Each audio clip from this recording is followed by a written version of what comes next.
Hello. This is about my beloved grandparents. We're going to stick with the facts. I'll try not to name names. I'll try to not sugarcoat anything and give you the side that happened. May 27th, my grandma and I went to bed. And let's back up just a week. I had a weird premonition every time I would hear an ambulance. And about 2 days before the actual thing happened, I haven't even told my mom this yet, I heard an ambulance. And something, I don't know, it was like a little warning bell, but it didn't mean that much to me. And when I even got out for work that day, I said to Grandpa, I heard an ambulance, and for some reason I was so scared it was you guys. And he laughed it off and said, "Oh, we're fine, we're healthy as old oxes, me and your grandma." Well, about 2 days later, now we'll get back to May 27th. My grandma and I we're late night owls, or we were late night owls, and we loved the Today Show, Dr. Phil, and then would go to bed after, of course, I did my workout. So we would go to bed, but that night, she kept saying, "I smell a poopy smell in the house." Now, I thought she was saying her commode, and so I went into the room with an air freshener, and I just lightly sprayed and came out of the room. And it calmed her fears, or so I thought, because she got really quiet. And the next day, about noon, Grandpa has a habit of letting her sleep in. It was my weekend off. I heard my grandfather,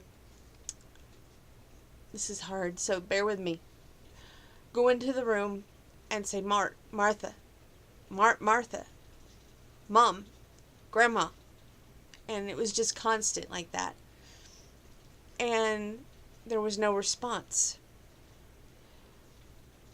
I was taken back with this, and when I got up, I went into the room, and I looked at my grandfather, and he was just about in tears. And in a shaky voice, he said, "Get 911.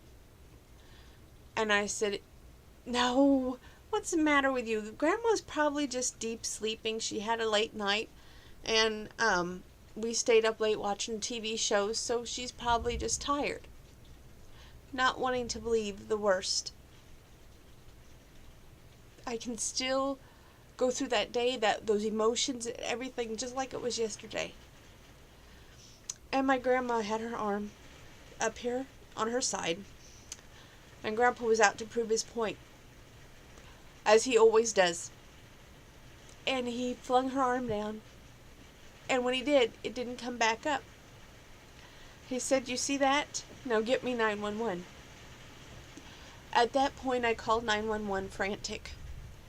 We had EMS, a fire truck, police, fire and rescue all out at the house. They immediately took her out of the house. The EMT driver was a little bit pushy, I thought, because he wanted all the medicines that she's on, which Grandma at the time was on 3 high blood pressure pills, and I gave her pills right on. Well, she kept pushing it up to take her pills, and I kept telling her, high blood pressure pills, you got to take them right on time, otherwise you're going to have a reaction. And so in my mind, I thought, okay, maybe this was a reaction for taking her pills early, and I did feel guilty for that because I was the one dispensing of the pills. But doctor said that was not the case. It was they say what happened to her was hyperventilating, like a panic attack, to cause the air to back up into your lungs. And she had carbon dioxide poisoning. So, of course, we take her out to the hospital. And, I shouldn't say we. The ambulance took her out to the hospital.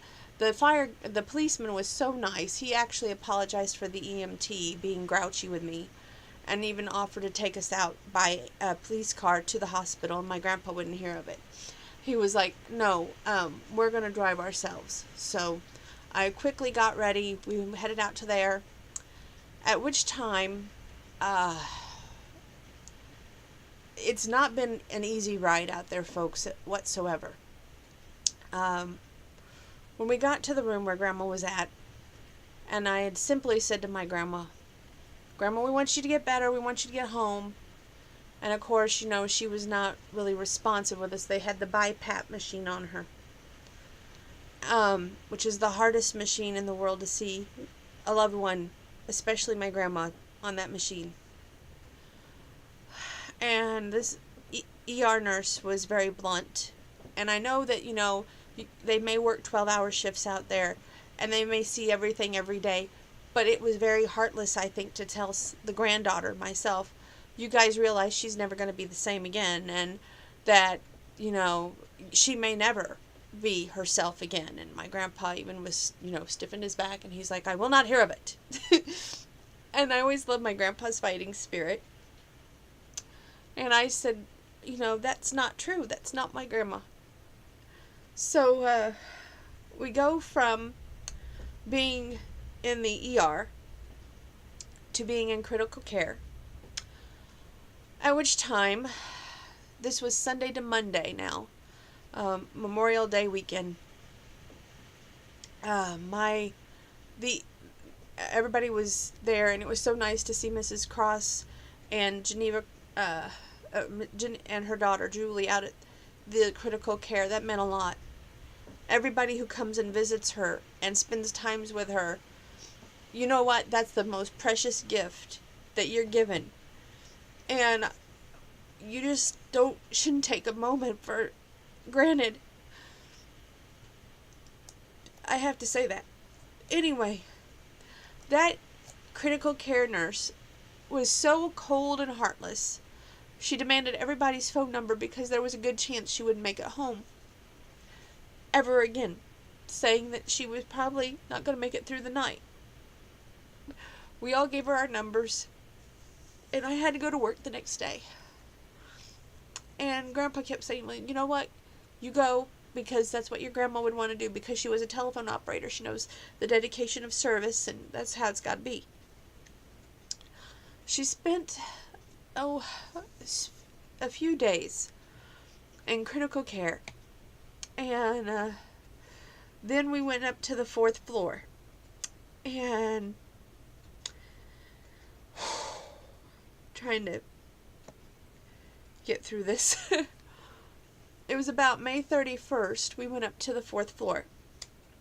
When she moved down from the BiPAP to just oxygen. And she looked at me. And we had a conversation. And she told me she came back to watch me walk down the aisle.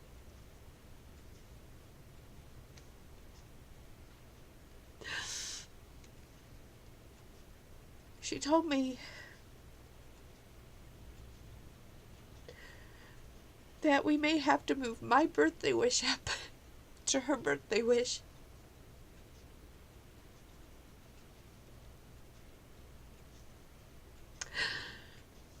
And I said, it may never come true. And she said, what did I tell you the night before? She remembered this. God is with us, and God is always listening. He hears our prayers, He knows our thoughts and our dreams, and He will handle it. Well, time passed. She got to go to a rehab on June 6th. And she then reminded me while at rehab that her greatest wish is to see her granddaughter get married.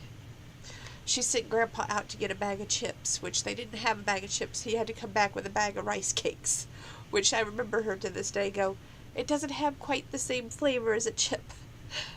While at that rehab, they did not exercise her, they did not provide her medicine, and they did not feed her doctor-ordered menu. They fed her pizza. They fed her watermelon. It's the stuff that she cannot have.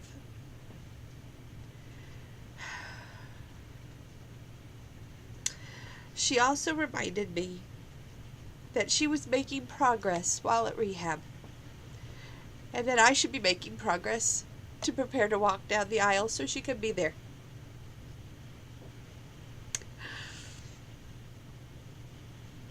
But over the weekend, she had a setback. While in rehab, they had found something in her blood. They thought it was a blood clot. So, from the rehab, we go back to the hospital, through the whole rigmarole again, through going through the emergency room, to going back upstairs.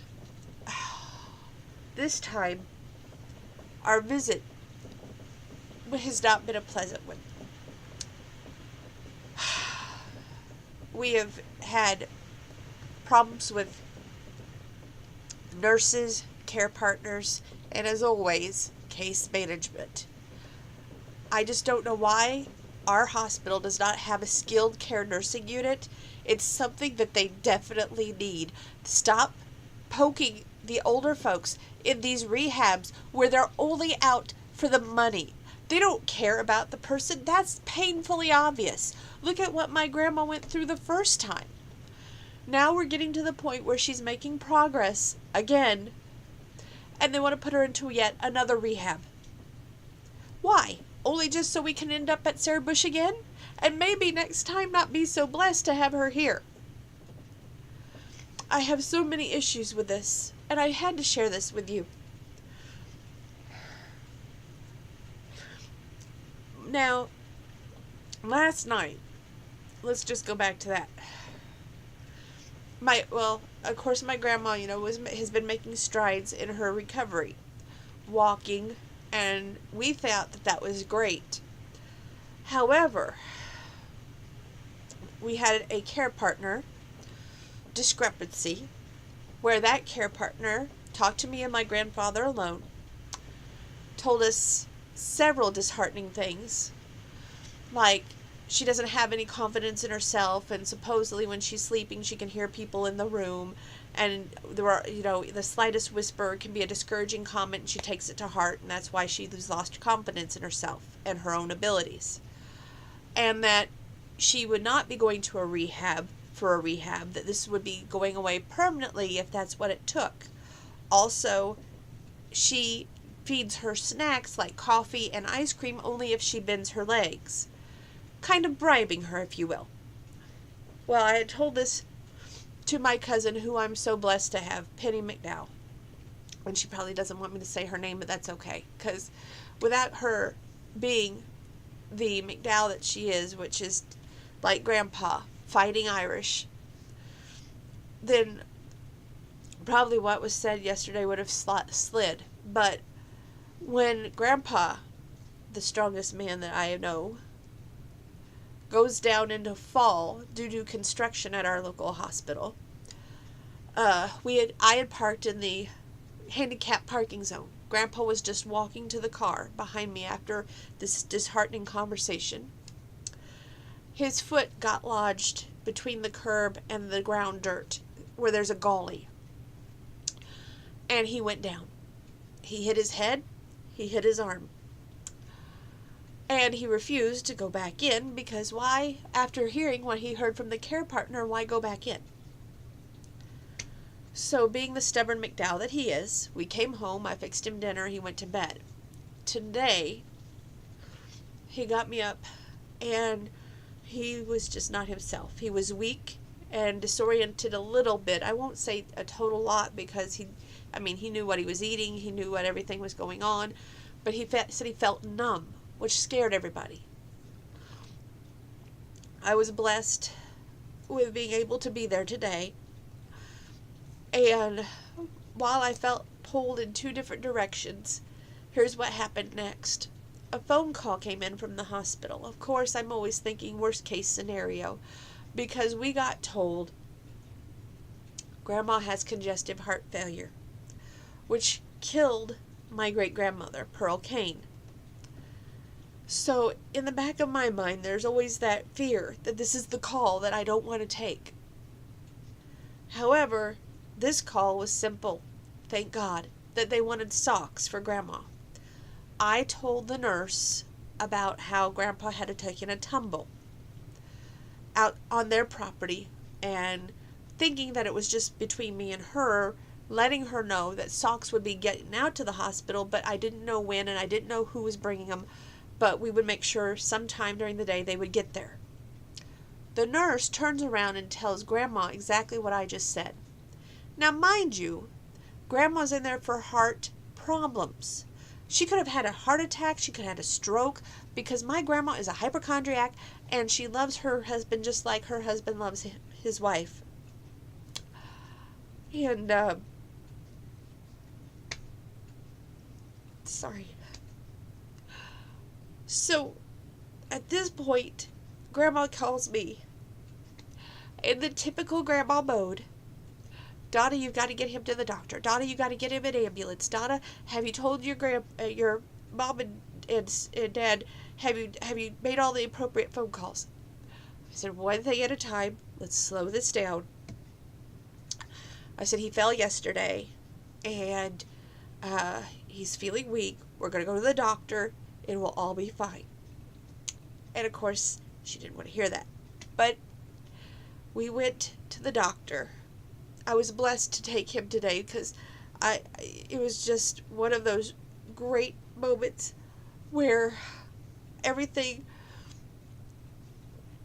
got to work out the way it should.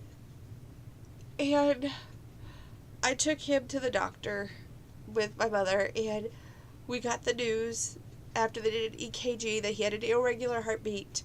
So the doctor sent him out for a CAT scan and several x-rays at the hospital. The same hospital where he fell. The same hospital where my grandma's at. And we got the news, thank God. There was nothing wrong other than stress, which I wonder why, and that with my grandfather. Now, mind you, all of this, while going on, we've had to deal with all of the stress. Now here comes that case manager. The same one that put my grandma in rehab the first time. The same one that is out to make these rehabs money. Because if you ask me, that's all that they're wanting to do, is make the rehabs money. They don't care about the patient. They just want to make money. Because honestly, we could have my grandma back here at the house on hospice with visiting nurses and things would be fine. But right now, all I'm hoping is they keep her in the hospital at least until Sunday. Give her time to prove that she is not going back into another rehab only to be shipped to the hospital again for a possible worse situation scenario than the first time around at a rehab. And I know it's a different rehab than the first rehab, and I should think differently, but I'm sorry. This is my grandma. And she's got congestive heart failure. And I want her home. So I'm asking for thoughts and prayers. And please, please, Lord, bring Grandma home. I want to send a special thank you out again tonight to my cousin Penny, who, God bless her, she is like a sister more than a cousin to my mother. And she has helped us out by knowing the right people out there, knowing the right places to put Grandma, from ER to critical care, to get her up to fourth floor. And I just can't say enough great things about her. With that being said, that's all I'm going to say on this video. May she continue to improve, and who knows, maybe the vision she had was an actual thing that's going to happen in life. I guess I'll go ahead and tell you this crazy dream I had to get myself in a better mood before we have this video. A few nights ago, well actually, it was while she was in rehab, I think. I get my days mixed up. I had this crazy dream. You all know how I'm not calling my birthday a birthday. I'm calling it a holiday. And to some of you that upsets you because you say, no, it's a birthday. But to me, I can't picture it because I'm getting older. I know, it's kind of vain, but that's just me. Anyway, I had this dream that my grandparents were sitting in the front room doing their usual talk where they try to keep a surprise. And they referred to everything as it. It hasn't got here yet. It's on its way. Shh, don't wake her up because it's coming. Which I thought was really weird. But anyway, I don't have the word for word, but because I put it on Facebook, but I'm going to do my best here to try and ad-lib and remember what I can. So I went up and I was like, what's it? Grandpa goes, don't ask any more questions. Go in there and have your breakfast. Get your shower. And just relax. Because I was going to be prepared to watch my favorite movies and my favorite videos and just lounge out in the front room. No big deal, right? Well, as I'm getting ready I get my breakfast and I have my shower. As I go to the front room and I'm putting my favorite DVD in, which is a wrestling match, ironically. But anyway, my favorite one where Hunter has to defend Steph's honor against that mean bully Jericho. Anyway, that was Fully Loaded 2000, just so you know. I put the match in, and as I get ready to put the match in, I feel a blindfold and my hands are cuffed, right? It's kind of weird. And I automatically say, what's going on? And there's this little tape recorded hand that I can only see the tape recorder over here. And it looks like a man's hand, but nothing else. And every time I would say something, it was press play and something would come across. Well, I had said, what's going on? Press play. And this voice comes on, says, you are going to celebrate your birthday. And I say, holiday. Press play. It is your birthday. It stays that way. So I thought it was kind of odd, and I said, well, I'm going to watch my video. And press play. No, you're not. You're going to leave this house right now with me. I said, okay, that's it. Take this blindfold off this instant. Take my hands out of this cuffs. I've got to know who this is. Press play. You'll find out in good time. So I leave the house, and I said, fine, where am I going? Press play. Go to the car. I said, my car, you want me to drive with my hands handcuffed and blindfolded? Press play. Not that car. You're going to another car. So I get in, but it's not a car. It's a truck, okay? And the only reason I know that because I have to climb up and I make a big deal about it. I'm like, I can't climb up when I have my hands handcuffed. And I felt just being lifted up and put in the truck. So we get to our destination, I guess, because by the next time that we walk to where we're at, after I've gotten out of the truck, I hear a waitress at Cracker Barrel. And the waitress says, how many in your party? And, ooh, why is she handcuffed and blindfolded? And I woke up. I don't know if it's a sign. I don't know if it will come true. I don't know if dreams come true anymore at this point. But I can tell you that if they do, and if God is listening, which, according to my grandma, He's always with us, because that's what she told me the night that I was trying to watch a Hallmark movie, which was very strange, in the room before she was non-responsive the next day. She came into the room, and I was trying to watch the Hallmark movie, and like I always do Saturday nights, and she came in there, and she says, Donna? And I said, yeah. She goes, I want you to know something. And I said, okay. She goes, this has been a few years ago. I was outside, hanging up clothes, and I heard Martha. And she goes, I looked around, didn't see nobody. Martha. She goes, I looked around, didn't see nobody. She says, that's when I knew. I said, that you were hearing things, trying to make light of the situation, trying to halfway pay attention. And she goes, this is serious. She goes, that's when I knew God is with us. He's always with us. He's always listening. She goes, this is very important to me that you hear this and that you understand this. And I looked at her and I said, well, I'm listening, I'm understanding. I said, I don't know what the point of this conversation is, but thank you. And she goes, no. She goes, remember what I tell you. And I thought, okay. And she left the room. And that was the last conversation I got to have with her, other than right before we went to bed. And it's the small things that you remember. But I urge you all to not take a moment for granted, to not take a person for granted. And I urge you to make time in your busy lives, your busy schedules, to make your loved ones count. Please remember that. God bless.